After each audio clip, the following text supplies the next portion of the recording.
Hey everybody, it's day 2 for the short story competition audio versions. We've got a very cool one here. We did actually talk about this on the podcast. It's called All the Wights Move. Personally, I think it was supposed to be called All the Wight Moves, but hey, what can you do? Really cool story. I hope you don't mind me reading it. It's a bit longer, I think 10-11 minutes this one. Really good. We don't know who wrote it. It came through Rob, so I'm sure Rob does know, but we don't. So if this is yours, nicely done. Anyway, I will leave you with a very cool Blood Bowl short story. See you again soon. He opened his eyes. For what felt like the 1000th time that day, he took quick stock of where he was. He checked his limbs were all still in the right place, then willed his body to move in the way of the opposing player. The player in question, a Black Orc blocker with 2 messily daubed lines on his shoulder pad representing either a 2 or an 11, took a menacing step forward. The Orc threw a block and he flew backwards, knocked over by the brute force, landing in a crumpled heap a yard or 2 away from the line of scrimmage. Arn Bartholomaus opened his eyes again. Again he took stock quickly. Limbs, aye. Opponent nearby, aye. Now he felt more capable. The body he was in control of this time was the corpse of Adalbert Hunter, former star blitzer for the East Ostermark Eagles. The Hunter they had called him before he was involved in a fatal training accident, after they'd forgot him completely, but fans are fickle like that. Arn had read the obituary and calmly made note of the funeral date. It wasn't every day a necromancer got to recruit a zombie with that much talent, and Arn was hardly going to be able to prove how capable a Blood Bowl coach he was with the slow-moving stiffs he'd been able to raise from the grave so far. And proving himself was exactly what he planned to do today.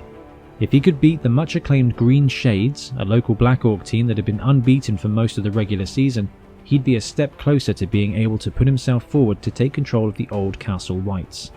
The Wights' old necromancer had been caught trying to rob some graves in a local cemetery, and subsequently burnt in the holy fire of the witch hunter who had found him.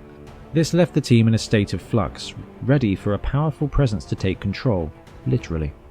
Arn didn't think of himself as overly powerful.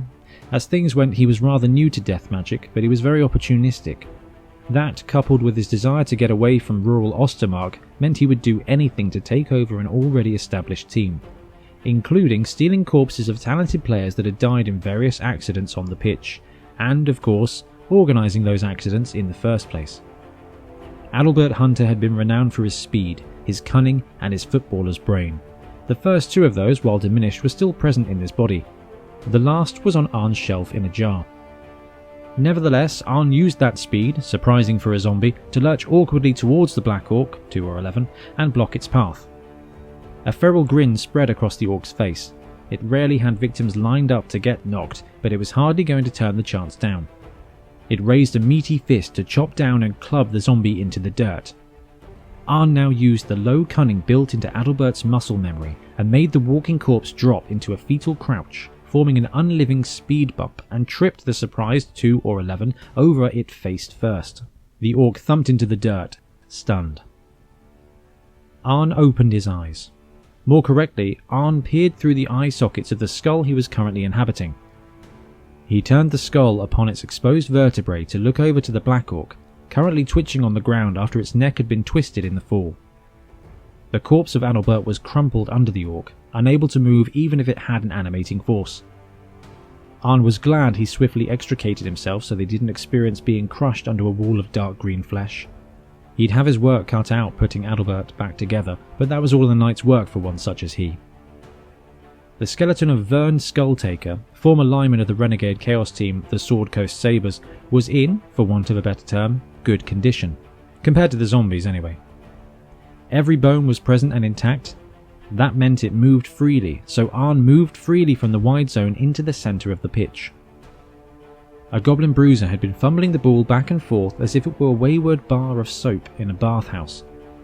It looked at the approaching skeleton, yelped, and finally picked the ball up. The goblin peeked about to see if his team was aware he had the ball. Like most green-skinned teams, it seemed that getting the ball was a secondary concern. A few Black Orcs had taken up with Arn's mummies, and the goblins were trying to prevent themselves from being beaten by both the opposition and their own team. The bruiser thought about his safety and hatched a plan to get the ball away as swiftly as possible. Vern rattled over to the goblin, arms outstretched menacingly. He attempted a tackle, bidden by Arn to get the ball free, but the slippery goblin merely stepped to the side, sniggering at the dead-un as he did. The goblin caught the attention of one of his kin and ran to him, Vern in tow. The other goblin noticed and began to run. Having the ball and being chased by one of the undead was not high on his list of things to do today. He'd just been told there would be squig burgers if he wore the pads, took the field and didn't get stomped too bad.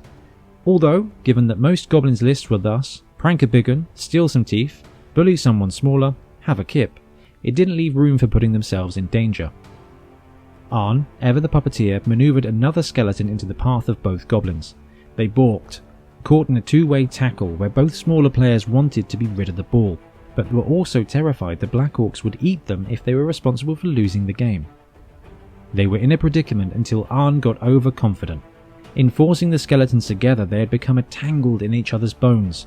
Ribcage became attached to sternum, femur got stuck between tibia and fibula. The goblin slipped away from the mass of bones that was now tumbling to the ground, but had few other safe places on the field to run to. The game had always had the potential to be a brawl, but now it appeared very unlikely that a game of Blood Bowl would be able to be salvaged from the mess. The two-skeleton body pile broke apart as it struck the ground. Arn opened his eyes. The zombie rose from the ground and looked around.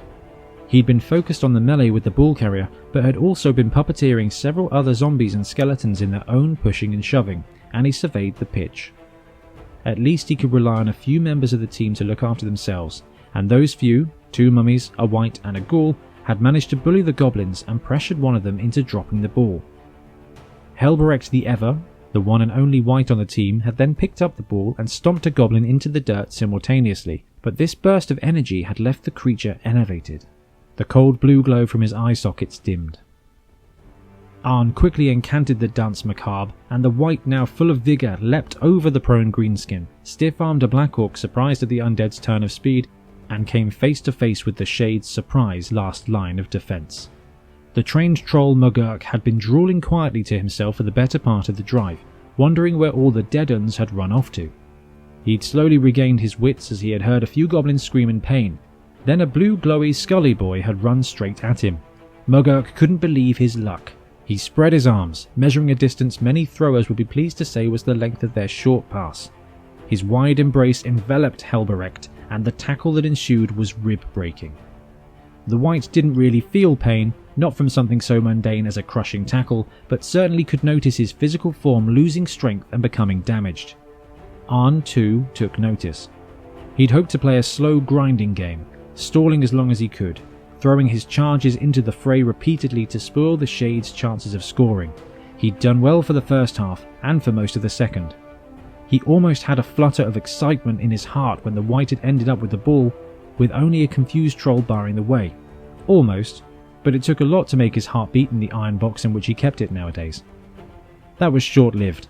Helberect was now almost crushed flat in the troll's arms. Arn noted that he hadn't dropped the ball, however.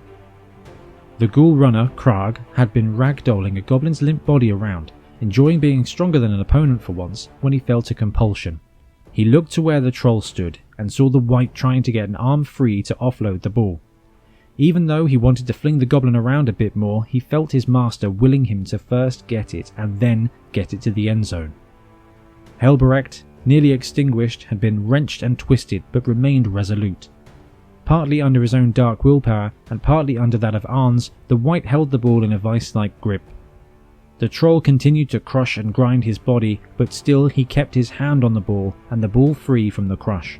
His gaze caught the ghoul lolloping toward him, and his rictus grin echoed the one on Arn's face, in looks, if not in sentiment. He moved his arms slightly. Mugurk noticed.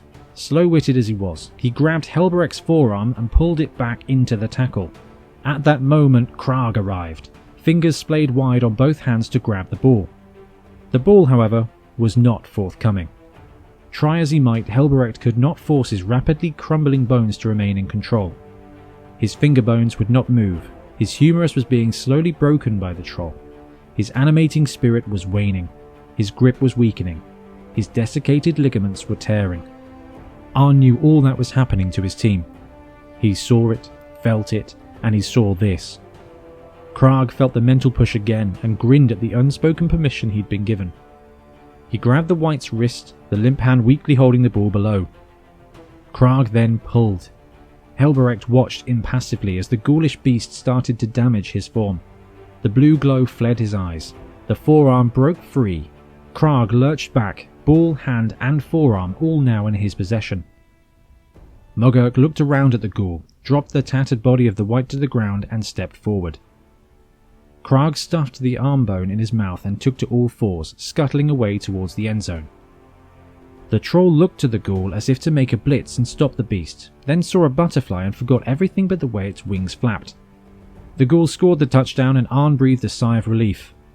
However, after that there had been a brief challenge by the halfling referee. Apparently, if a player crossed the line holding a disembodied hand that was not theirs, that was holding the ball, it could be viewed by some as them not being in possession of the ball. Also, apparently, a mummy cracking its knuckles nearby can make a referee view things very differently. A 1-0 victory over a superior opponent would do well to show his talent. He'd just have to pull the team back together, literally in the case of Helberecht, and take on some more heavy hitters.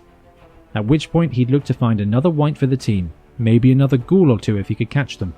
After that, he'd be ready to track down the old castle Wights. Then he'd make some real moves. Some real moves indeed.